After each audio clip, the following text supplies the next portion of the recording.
Hello दोस्तों, कैसे हैं आप सब? आशा करता हूँ कि आप अच्छे होंगे और अपनी पढ़ाई को निरंतर जारी रख पा रहे होंगे। जिस प्रकार से आपको इंटरफ़ेस में दिखाई दे रहा है, हमारा राजस्थान कक्षा 6 भाग 1। ये पाठ्यपुस्तक बिल्कुल ही 2026 के अपडेट आंकड़ों के अनुसार है और हम इनका अध्ययन कर रहे हैं अध्यायवार।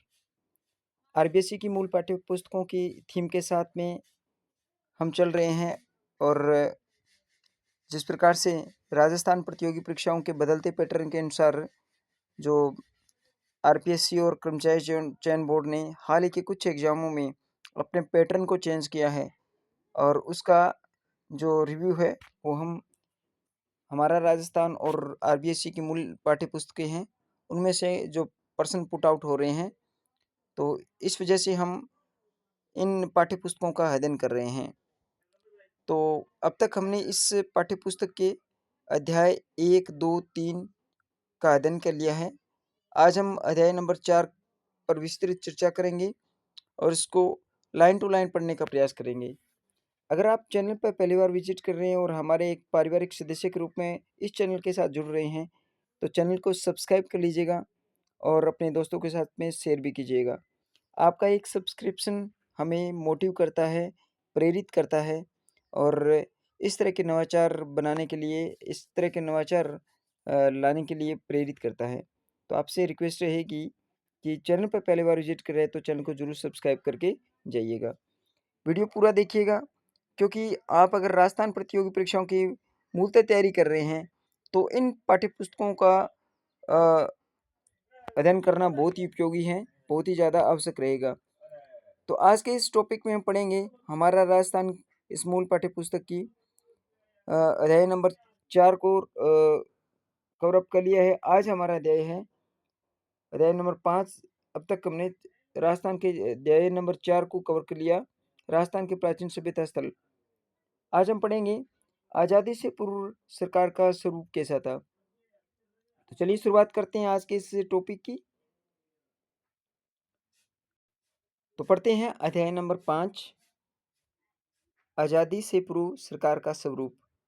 इस अध्याय से प्रश्न इस तरह से पुट अप हो सकते हैं क्योंकि अगर आप अपने टॉपिकों को देखेंगे तो इसमें से राजस्थान की प्राचीन प्रशासनिक व्यवस्था के बारे में जो टॉपिक बना है वो इस पाठ्यपुस्तक की इस अध्याय से ही पुट अप किया गया है।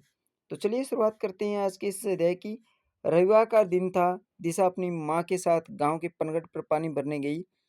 पानी लेकर आते समय उसने पनगढ़ के पास बने हुए पुराने किले पर कुछ लोगों को घूमते हुए और फोटो खींचते हुए देखा। यह देखकर उसने माँ से प्रश्न किया, ये लोग कौन हैं और यहाँ क्या कर रहे हैं? माँ ने बताया कि ये पर्यटक हैं और इस पुराने किले को देखने आए हैं। दिशा ने वापस प्रश्न किया, इस किले में ऐसा क्या है जो देखने आए हैं? माँ ने बताया कि ये किला बहुत पहले इस गांव के जागीरदार ने बनवाया था। वे इसमें रहते थे और इसकी प्राचीनता के कारण पर्यटक इसे देखने आते हैं। अब दिशा ने एक और प्रश्न कर लिया कि ये जागीरदार कौन थे और अब ये कहाँ रहते हैं? माँ ने मुस्कुराते हुए कहा, पहले जागीरदार ही गाँव के प्रशासक होते थे। पहले जागीरदार ही गाँव के प्रशासक हुआ करते थे। ये मोस्ट इम्पोर्टेंट है। इसे बिल्कुल नोट्स के रूप में देखिएगा क्योंकि लाइन टू लाइन पढ़ने का मतलब ये है कि इससे क्या है, प्रश्न बाहर नहीं जाएगा। पिछले कुछ एग्जाम में देखा गया है कि ये बीच में से लाइनों को पुट अप ऐसे के ऐसे उठा लेता है। तो हम देख रहे हैं कि इस इन पाठ्यपुस्तकों का गहनता से अध्ययन किया जाए तो हमारा प्रश्न एक भी गलत होने वाला नहीं है। तो इसी थीम के साथ में और इसी उद्देश्य के साथ हम चल रहे हैं और इस पाठ्यपुस्तकों को पढ़ रहे हैं। अब कक्षा 6 की इस पाठ्यपुस्तकों को पढ़ेंगे, इसके बाद में 7, 8, 9, 10 को लाइन टू लाइन पढ़ने का प्रयास करेंगे और आशा करता हूँ कि आप इस मुहिम में हमारा साथ देंगे और चैनल को ज़रूर सब्सक्राइब करेंगे। इसके पास इसी गाँव की देख-रेख की ज़िम्मेदारी होती थी। दिशा माँ से कुछ और प्रश्न पूछती इससे पहले ही घर आ गया और उसने प्रश्नों का सिलसिला टूट गया। देखिए ये भूमिका निर्माण हो रही है इस अध्याय की। इसके बाद जो भी प्रश्न बनेंगे तो वो हमें सरलता से समझ में आ जाएँगे। जिला दिशा के मन में जागीरदार को लेकर कई प्रश्न घूम रहे थे। दूसरे दिन दिशा ने स्कूल में अपने अध्यापक से कक्षा में आते ही प्रश्न पूछ लिया, गुरुजी जागीरदार कौन थे? ये देखिए प्रश्न कितना बड़ा बढ़िया बन रहा है। जागीरदार कौन थे और ये कहाँ गए? अध्यापक जी ने कहा, चलो आज आपको जागीरदार और जागीरदारी व्यवस्था के बारे में जानकारी देता हूँ। आज़ादी से पहले हमारा राजस्थान वर्तमान स्वरूप में नहीं था। ये मुख्यतः विभिन्न रियासतों में विभाजित था। ये रियासतें स्वतंत्र राज्य की तरह संचालन करती थी। रियासतों के पहले हमारा राजस्थान किस में विभाजित था? रियासतों में। और ये स्वतंत्र राज्य की तरह शासन करती थी। रियासतों के शासक अपने मंत्रियों और जागीरदारों की सहायता से शासन का संचालन करते थे। प्रश्न कथनीय प्रश्न बन सकता है कि कथन सही है कि गलत है, कथन ए सही है, कथन बी गलत है। तो इस प्रकार से इनको लाइन टू लाइन पढ़ेंगे तो वो प्रश्न हमारे वो क्लियर हो जाएंगे, हमारा कॉन्सेप्ट है वो बढ़िया तरीके से क्लियर हो जाएगा। इसलिए इस थीम को लेके चल रहे हैं हम। तो आप हमारे साथ बने रहिए। शासक शक्ति का सर्वोच्च केंद्र राजा होता था। शासक शक्ति का सर्वोच्च केंद्र कौन होता था? राजा। शासन का यह प्रकार राजशाही शासन कहलाता था। शासन का यह प्रकार राजशाही शासन कहलाता था। राजशाही शासन का स्वरूप कैसा था? अब पढ़ते हैं। राजस्थान की विभिन्न रियासतों राज्यों में सिसोदिया, राठौड़, कछवाहों और चौहान आदि वंश शासन करते थे। ये अलग अलग राज्य थे किंतु शासन व्यवस्था लगभग समान थी। विभिन्न रियासतों में शासन संचालन के लिए केंद्रीय व्यवस्था के पदाधिकारी राजा, मंत्री, बख्शी, खजांची, प्रगना अधिकारी थे। देखिए ध्यान से देखिएगा इसको। केंद्रीय व्यवस्था के पदाधिकारी राजा था, राजा के बाद में मंत्री, इसके बाद में बख्शी, इसके बाद में खजांची, इसके बाद में प्रगना, ये अधिकारी हुआ करते थे। इसे क्रम वाइज थोड़ा सा याद रखिएगा। राजा राजा राज्य की संपूर्ण शक्ति का घोतक होता था। सामान्यतः राजा अपने सलाहकारों और मंत्री परिषद के सदस्यों के सहयोग से संचालन करते थे। इसके बाद राजा के बाद सबसे बड़ा पद होता था मंत्री का। राजा अपने शासन कार्य में सहायता हेतु मंत्रियों की नियुक्ति करते थे। प्रमुख मंत्री को दीवान कहते थे। देखिए मोस्ट इंपोर्टेंट फैक्ट है, प्रमुख मंत्री को क्या कहते थे? प्रमुख मंत्री को प्राचीन काल में दीवान कहा जाता था। राजा समय समय पर इससे मंत्रणा करते थे। राज्य करके राजकार्य की जटिल समस्याओं को सुलझाते थे। इसके बाद आगे बढ़ते हैं, पढ़ते हैं। बख्शी, पहले हमने पढ़ा राजा, राजा के बाद में हमने पढ़ा मंत्री, मंत्री के बाद में तीसरे नंबर पर था बख्शी। ये बख्शी क्या चीज थी?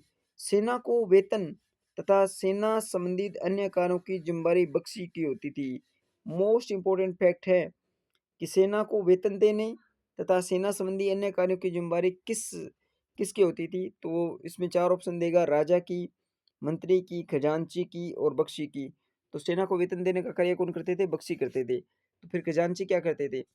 आमदनी और खर्च के हिसाब को संतुलित रखना, आमदनी और खर्च के हिसाब को संतुलित रखना और बचत को सुरक्षित कर राजकोष में वृद्धि करना खजांची का कार्य था। परगना अधिकारी क्या करते थे? देखिए इसे सीक्वेंस वाइज आप सेटअप कर लेना। राजा, राजे के बाद में मंत्री, मंत्री के बाद में बख्शी, बख्शी के बाद में खजांची, खजांची के बाद में परगना। तो ये परगना अधिकारी क्या करते थे? राज्य प्रगणों में विभक्त था। राज्य किस में विभक्त था?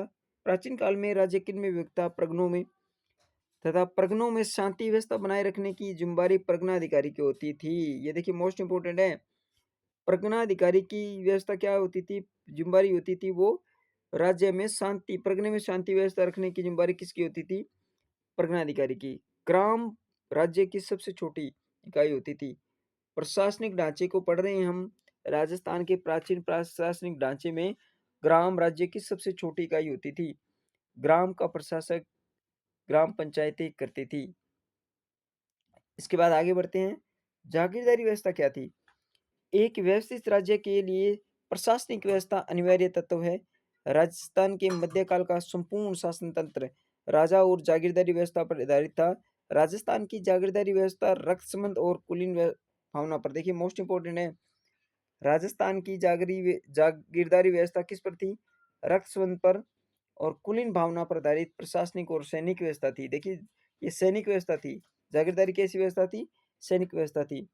राजस्थान में जागीरदारी व्यवस्था का मूल तत्व राजस्थान में जागीरदारी व्यवस्था का मूल तत्व था कि राजा की मृत्यु के बाद बड़ा पुत्र राजा बनता था। उत्तराधिकारी वही था, वंशानुक्रम। राजा अपने छोटे भाइयों को जीवन यापन के लिए भूमि आवंटित करता था। भाई बंधु को दी गई इस भूमि को स्वामी स्वामी जागीरदार कहलाता था। अब ये देखिए जागीरदार का कॉन्सेप्ट क्लियर हो रहा है। जागीरदार कौन होता था? वही होता था जो भाई बंधु जो दी गई इस भूमि को स्वामी जागीरदार कहलाता था। राजा का जो हितैषी होता था, राजा का जो रिलेटिव होता था, वो जागीरदार होता था। जागीरदार का कार्य इस उस जागीर की सुरक्षा करना और उसका शासन संचालन करना था। बाद के समय में योग्यता के आधार पर भी जागीर प्रदान की जाने लगी। कक्षा में बच्चे रुचि से सुन रहे थे, तभी शिखर ने शिक्षक से पूछा कि यह व्यवस्था कब से प्रारंभ हुई और इसके बारे में बताइए। अध्यापक जी ने कहा मैं आपको इसके प्रारंभ और उसके स्वरूप के बारे में बताता हूँ। जागीरदारी व्यवस्था का प्रारंभ। जागीरदारी व्यवस्था का प्रारंभ कब हुआ था? जागीरदारी व्यवस्था का प्रारंभ कब हुआ इस संबंध में अब तक कोई निश्चित मत नहीं बनाया बनाया गया है, लेकिन राजस्थान में इसकी विकसित और स्पष्ट स्वरूप राजपूतों के शासनकाल से प्रारंभ मानी जाती है। देखिए राजपूतों के शासनकाल से जागीर व्यवस्था शुरू हुई थी। राजस्थान भूभाग पर राजपूतों की विभिन्न शाखाओं ने अपने राज्य स्थापित किए, जो उसकी रियासतें कहलाई। रियासतों की सुरक्षा एवं शासन व्यवस्था के संचालन हेतु शासकों ने जागीर व्यवस्था आरंभ की। जागीरदारी व्यवस्था का स्वरूप कैसा था? राजस्थान में रक्त संबंध पर दायित्व और सगोत्री कुलीन व्यवस्था पर आधारित जागीर व्यवस्था थी। ये कथनीय प्रश्न बन सकता है, तो इसे बढ़िया तरीके से पढ़िएगा। राजा महत्वपूर्ण प्रशासनिक पदों पर जागीरदारों को नियुक्त करता था। राजा और जागीरदार के संबंध में स्वामी और सेवक ही नहीं होते थे, बल्कि भाईचारे और सौहार्द पर भी आधारित होते थे। इसके बाद में पढ़ते हैं मध्यकालीन जागीर व्यवस्था के स्वरूप में परिवर्तन कैसे आया। मुगल काल में मुगलों से संधि के कारण शासकों की जागीरदारों पर निर्भरता कम हो गई। शासक मुगल मनसबदार बन गए। शासक मुगल क्या बन गए? मनसबदार बन गए और उसे मुगलों का संरक्षण प्राप्त हो गया। इससे शासक जागीरदारों के साथ स्वामी जैसा व्यवहार करने लगे। प्रारंभ में जागीरदार युद्ध और शांति के समय राजा को अपनी सेवाएं देते थे, लेकिन मध्यकालीन राजस्थानी प्रशासनिक व्यवस्था, ये आपके टॉपिक है, बढ़िया तरीके से आप कवर अप कर लीजिएगा, अपने सिलेबस के साथ में से मैच भी कर लीजिएगा, क्योंकि ये टॉपिक आपके हूबहू दिया हुआ है। मध्यकाल में सेवाओं के साथ कर व्यवस्था निर्धारित कर दी गई, जिसका उल्लेख जागीरी पट्टे में किया जाता था। मुगल शासन प्रणाली की कुछ व्यवस्थाओं को प्रभाव राजस्थान में भी पड़ा। रियासतों ने अपने प्रशासन और प्रगणों को गांवों में भी विभाजित किया। अध्यापक के साथ साथ ही अंग्रेजों के समय की शासन व्यवस्था को समझाया।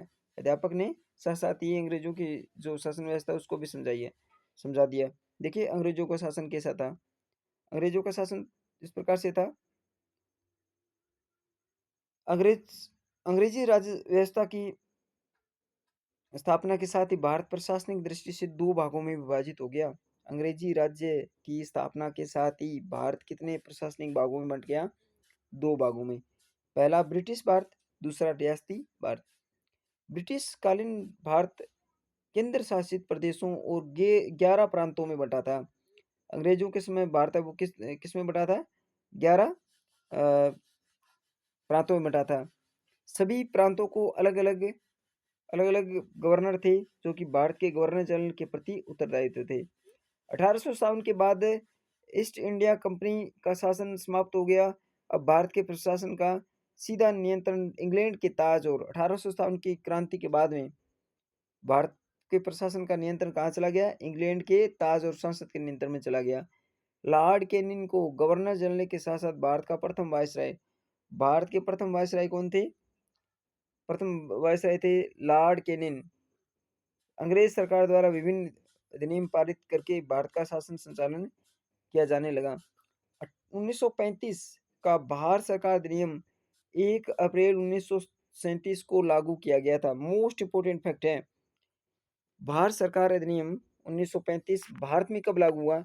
1 अप्रैल 1937 को अजमेर मेरवाड़ा के शासन में परिवर्तन किया गया, लागू किया गया के द्वारा अजमेर मेरवाड़ा के शासन में सम्मिलित किया गया।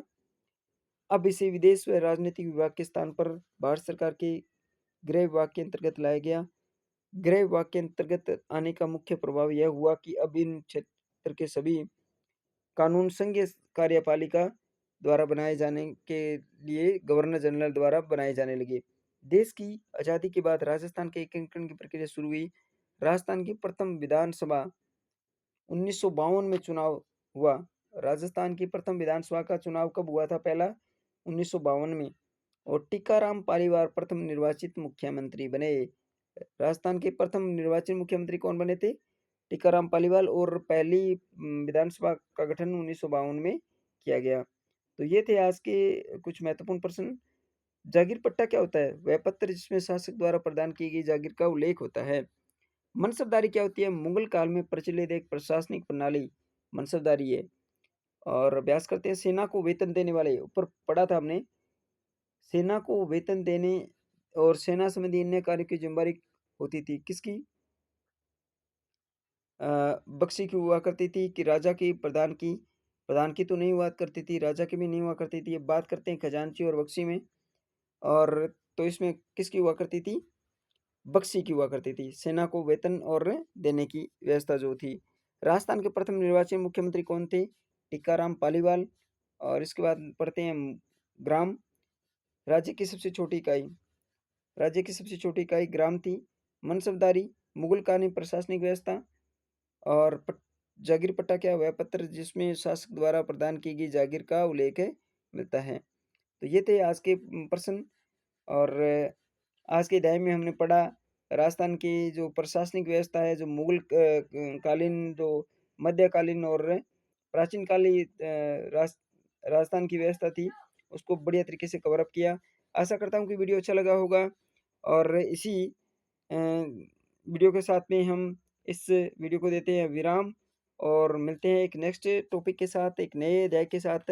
तब तक के लिए धन्यवाद।